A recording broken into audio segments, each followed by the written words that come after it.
Seja bem-vindo às nossas conversas dominicais. Hoje é o dia de Páscoa, o dia em que a Igreja celebra o triunfo da vida sobre a morte, a ressurreição do Senhor.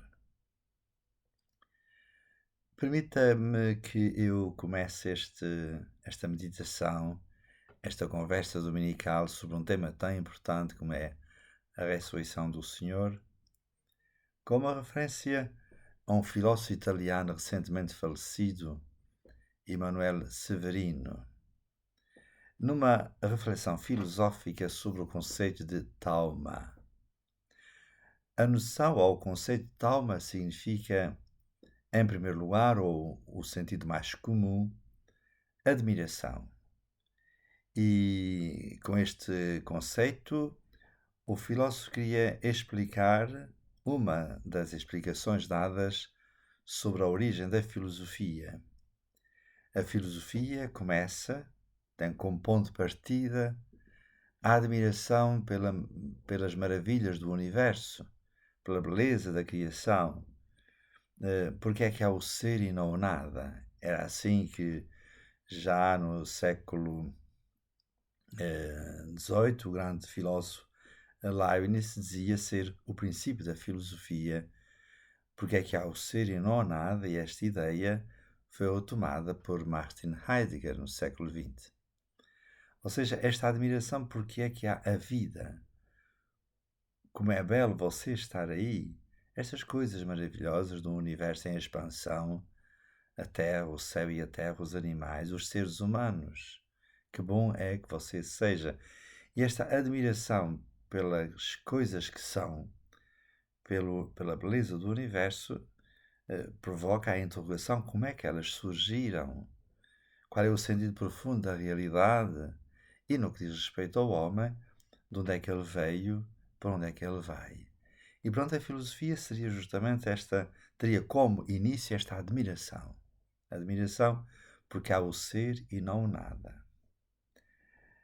Mas Severino dá um passo mais à frente, digamos assim, na reparação, quando ele diz que Talma, ao mesmo tempo que significa esta admiração perante o ser, porque há que é o ser e não o nada, significa também pavor, medo, terror perante a morte. É porque é a contrapartida. Porque é que há o ser e não o nada e porque é que há a morte. Qual é o sentido da morte? O nosso desejo mais profundo é viver e há uma barreira intransponível que é a morte, cuja hora é incerta, mas a morte como tal é certa. Não é uma ilusão que diz respeito apenas aos outros e não a cada um de nós. Então, a origem da filosofia seria, em rigor, segundo Emanuele Severino, este filósofo italiano falecido no ano 2020, estaria aqui, na tentativa de vencer pela filosofia a morte, o medo da morte, não é?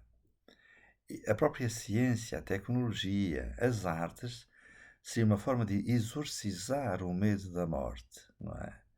E no caso da ciência, ela tem como a grande virtude de adiar sempre mais, de retardar sempre mais a hora da morte através dos cuidados de saúde. E de facto, como já temos vindo a referir nos nossos vídeos anteriores, em alguns deles pelo menos, a vida média do homem, pelo menos no Ocidente, é muito, muito mais elevada do que, por exemplo, acontece em África, ou na Ásia, ou no terceiro mundo em geral.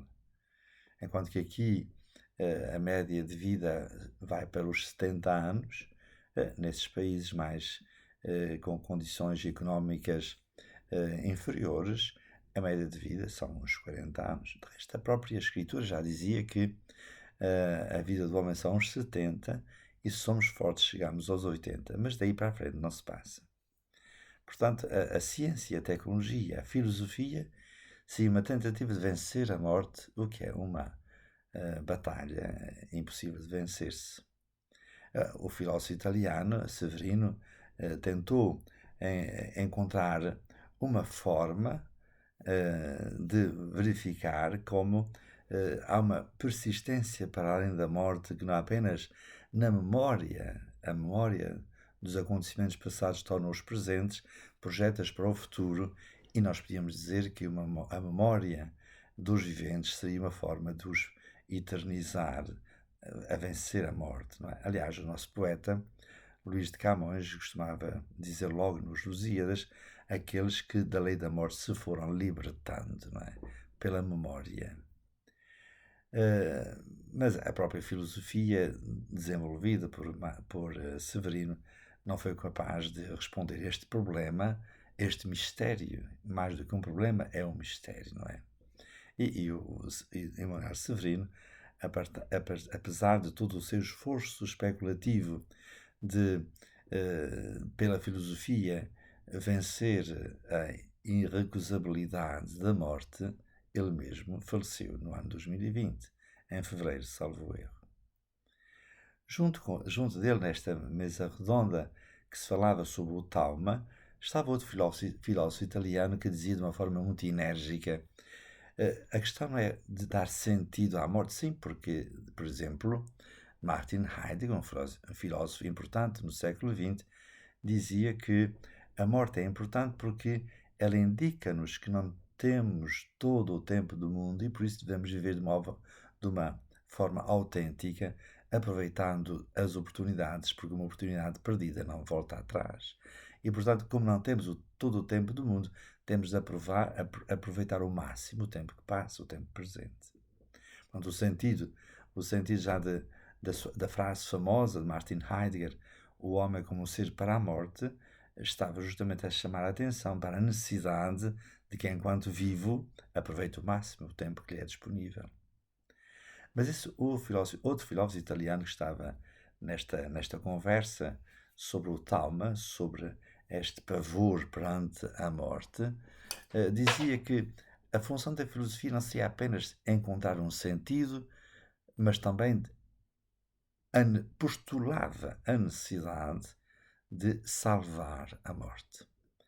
É evidente que esta conversa sobre o Talma, sobre o pavor perante a morte, era, do ponto de vista filosófico, inconclusiva. Por isso é que o próprio Severino, que tinha uma formação católica, aliás, ele estudou e formou-se até o doutoramento na Universidade Católica del Sacro Cuore, em Milão, e começou a ser professor nessa Universidade Católica, mas em virtude da sua filosofia, que em parte contradizia os princípios do catolicismo, muito honestamente tomou a decisão de abandonar a Universidade Católica, onde era docente, e foi para outra universidade, salvo erro, a Universidade de Veneza. Não tenho a certeza, mas parece-me que foi para a Universidade de Veneza, onde passou toda a sua vida académica. Aliás, brilhante, é um dos maiores filósofos contemporâneos, a nível mesmo internacional.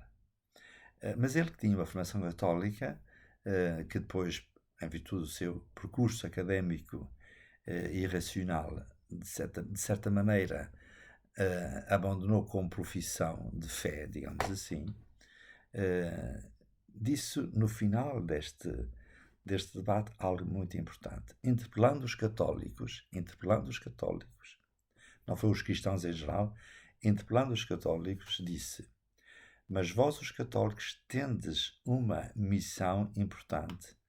Ou melhor dito, vós, os católicos, tendes um anúncio que só os católicos podem fazer, que é proclamar que alguém venceu a morte e entregou o Espírito para participarmos na vitória sobre a morte.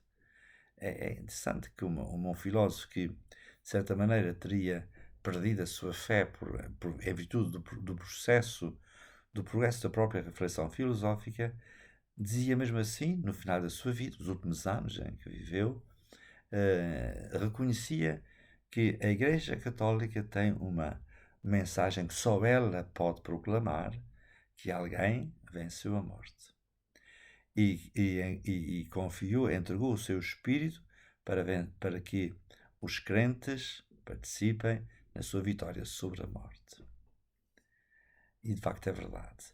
Quando nós celebramos este dia da Páscoa do Senhor, neste tríduo pascal, Sexta-feira Santa, Sábado Santo, Domingo de Páscoa, a morte do Senhor, não é? A descida aos infernos no Sábado Santo e a ressurreição triunfal no Domingo de Páscoa, é realmente um anúncio admirável, que não se trata apenas de uma mensagem, mas a Igreja, quando proclama a fé na sua ressurreição, o Senhor ressuscitado, proclama a ressurreição do Senhor como uma verdade da qual nós temos sinais. Podemos ver sinais da sua ressurreição, não é? Porque, de facto, a fé precisa de sinais. E para nós acreditarmos que o Senhor ressuscitou, não se trata apenas daquilo que está descrito nas Escrituras. Os livros escrevem ou transmitem aquilo que escreveram eles, não é? Mas os livros das Escrituras referem uma experiência de vida dos primeiros dos apóstolos e dos primeiros discípulos, e depois a Igreja na sua continuidade, que acredita na ressurreição do Senhor porque viram sinais da sua presença. Surpreendentemente, nós encontramos no testemunho dos apóstolos, nos Atos dos Apóstolos, por exemplo, em São Pedro, em que dizia: nós somos testemunhas do Senhor ressuscitado, nós que comemos e bebemos com Ele depois da ressurreição dos mortos. Comemos e bebemos com Ele. Esta referência, esta afirmação que se encontra nos Atos dos Apóstolos e que é lida na liturgia de hoje, dia de Páscoa, é uma referência clara à Eucaristia. Aliás, aquelas aparições de Jesus ressuscitado narradas nos Evangelhos, tanto nos sinóticos como em São João, são sinais, são referências à celebração da Eucaristia como o sacramento da presença do Senhor ressuscitado. A Eucaristia e os outros sacramentos, batismo, crisma, a unção dos doentes, a penitência, a ordem, o matrimónio, são sinais sacramentais, são gestos e palavras de Jesus que são os sinais da sua presença do Senhor ressuscitado. E nós podemos dizer que a nossa relação com Deus, com Jesus Cristo, não é uma referência abstrata a partir de uma ideia, mas é um encontro vivo com o Senhor ressuscitado. E por isso, a Igreja como tal, o mistério da Igreja católica, e o Concílio Vaticano II tem o cuidado de dizer que a verdadeira Igreja subsiste na Igreja Católica. E a Igreja Católica, diz ainda o Concílio Vaticano II, é sacramento universal de salvação. Esta salvação é a saúde do corpo e da alma, participação nesta vitória da vida sobre a morte. E, portanto, a Igreja como tal é sacramento desta salvação integral de toda a pessoa, do homem, na sua condição humano, corporal e espiritual. E, portanto, esta salvação é alguma coisa que se celebra e que se vive. É interessante que Severino, ao dizer que os cristãos são aqueles, os católicos são aqueles que proclamam esta fé no Senhor, que vence a morte e que deu o seu espírito para nós participarmos na vitória sobre a morte, não é? E sobre o medo da morte. Porque a morte não desaparece, a morte não terminou. Nós continuamos mortais, não é? Mas pelos sacramentos podemos participar nesta vitória e vivermos serenamente mesmo o mistério da morte. Aliás, Jesus diz no Evangelho uma palavra muito importante quando refere: quem acredita em mim, mesmo que esteja morto, vive. É uma coisa admirável. Pronto, quem acredita em mim, mesmo que esteja morto, vive. Quem acredita em mim permanecerá para sempre. Esta permanência para sempre é no tempo e na eternidade. Mas nós podemos exemplificar com situações concretas que o ministério sacerdotal pode amplamente comprovar. Porque, de facto, os sacramentos são a vitória sobre a morte, não é? Vivida. Eu sei, por experiência pastoral, e os sacerdotes também, ainda muito mais, eles têm sido parcos, como a celebração dos sacramentos, por exemplo, da iniciação escatológica. Os sacramentos de iniciação escatológica são aqueles que nos iniciam para a última viagem, para a morte. Aí está, para a morte. Os sacramentos de iniciação escatológica são uma vitória sobre o medo da morte e mesmo sobre a própria morte, porquanto os que vivem no Senhor é como que adormecerem, como quem adormece. E os sacerdotes, e eu próprio tive essa experiência, em como os sacramentos de iniciação escatológica, aqui são a penitência, a unção dos doentes e o viático, acalmam, serenizam o moribundo. Já tive várias experiências disso, mas foi concretamente agora, recentemente, com o meu irmão que faleceu em dezembro. Ele que vivia atribulado, com muitos problemas e muitas angústias, embora tentasse racionalizá-las à sua maneira, a verdade é que quando o recebeu, quando o Sr. Padre foi lá visitá-lo, ele confessou-se, recebeu a unção dos doentes e logo a seguir o viático, a comunhão, acalmou-se serenamente e isto aconteceu nas vésperas da sua morte e morreu tranquilamente no Senhor. Não é? E eu próprio fiz várias experiências, várias situações em que celebrei com um doente os sacramentos de iniciação escatológica e eles serenamente enfrentaram a morte e morreram serenamente. Pronto, a Igreja é a comunidade dos viventes, mas a partir destes sinais concretos. Pronto, não é acreditar na ressurreição como uma vaga imortalidade, é acreditar na ressurreição do Senhor, porque o Senhor está vivo e verdadeiro no meio de nós. É interessante que no mesmo dia da ressurreição, à tarde, no dia da Páscoa, à tarde, o Senhor apareceu aos seus apóstolos e instituiu o sacramento da ressurreição, o sacramento da paz, o sacramento da vida, o sacramento da penitência. Portanto, o quarto sacramento, batismo, crisma, eucaristia, penitência, foi instituído no dia da ressurreição. Já tinha sido prometido antes na vida pública de Jesus. Temos o caso do Evangelho de São Mateus, no capítulo 16, no capítulo 18, que é o sacramento das chaves do reino dos céus. O que é que abre o reino dos céus? O que abre o reino dos céus é o perdão. E quando Jesus entrega as chaves a Pedro, dar-te-ei as chaves do reino dos céus, aquilo que ligares na terra será ligado nos céus, ou que desligares na terra será desligado nos céus. Essencialmente, as chaves, o que abre o reino dos céus é o perdão dos pecados. Daqueles pecados que são mortais, aquele pecado que já vem desde Adão, não é? É um pecado que vem desde Adão e Eva e Adão, deixaram-se levar pela serpente, que depois a Sagrada das Escrituras interpreta como o diabo, Satanás, que nós encontramos no livro do Apocalipse, queriam ser como Deus. E esta pretensão de se querer ser como Deus, de ser Senhor absoluto de si, fazer de si o que se quiser, como se nós fôssemos donos de nós próprios.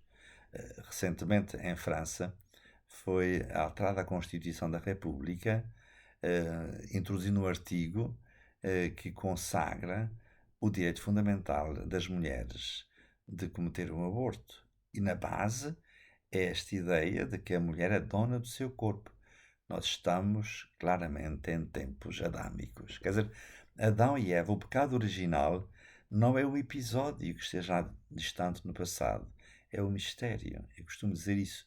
Há um episódio que fica no passado, mas o mistério faz com que significa que aquele acontecimento que se deu no tempo permanece ao longo de toda a história, de tal modo que nós podemos dizer que somos Adão, todo homem é Adão, toda a mulher é Eva.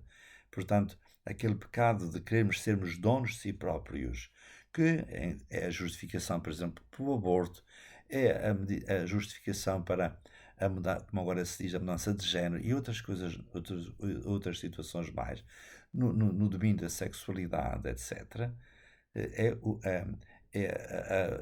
a perversão e introduzir a lógica da morte. A pessoa parece que é senhora de si própria, mas o que acontece é que está a perder-se a si mesma.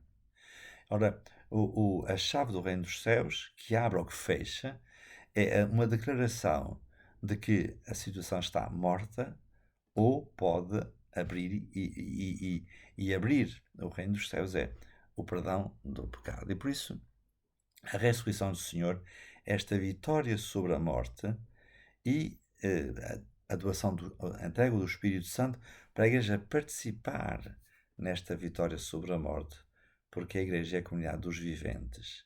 Há tempos eu vi uma conversa entre um diácono e um sacerdote numa sacristia antes de uma celebração da missa, em que o diácono insistia e repetia esta frase: a Igreja está doente, enfim, estes problemas atuais. Ainda ontem na sede de Lisboa, um desconhecido alemão, mas que vive nos Açores e que falava inglês, introduziu o tema das perversões presentes na vida dos católicos. Infelizmente isso acontece, e queria mostrar que estamos no fim dos tempos, a Igreja está corrompida de tal modo. Não é bem assim, não é bem assim. A Igreja, a certa altura, ouvindo o diácono permanentemente a dizer a Igreja está doente, a Igreja está doente, virem para ele e disse: a Igreja não está doente. Você é que está doente, você é que precisa ir ao médico. E muitos, tanto na mais alta hierarquia, nós assistimos recentemente a descobertas impressionantes de como o espírito satânico se infiltrou na Igreja, a maçonaria, o, a máfia de St. Gallen, etc, etc, que tentaram, o Judas, como eu disse recentemente no outro vídeo, que pretendem entregar o corpo de Cristo, que é a Igreja, nas mãos dos homens, mas isso realmente não significa que a Igreja, tal como o Senhor, a Igreja é a sua esposa, Jesus Cristo é a sua cabeça, a Igreja é santa e essa não está doente. Nós é que estamos doentes. E por isso, a dia da Páscoa do Senhor, na Assembleia em que eu celebrei, era maravilhoso ver a Assembleia litúrgica cantando os louvores, os diáconos, os acólitos, os sacerdotes que conservavam comigo. Toda a Assembleia é uma experiência paradisíaca. O céu está na terra, porque o Senhor está presente na sua Igreja e conduz-la na história entre as perseguições do mundo e as consolações de Deus. É este mistério da Páscoa do Senhor que informa a Igreja e que é a razão da nossa esperança. Muito obrigado pela sua atenção e espero encontrá-lo na próxima conversa dominical.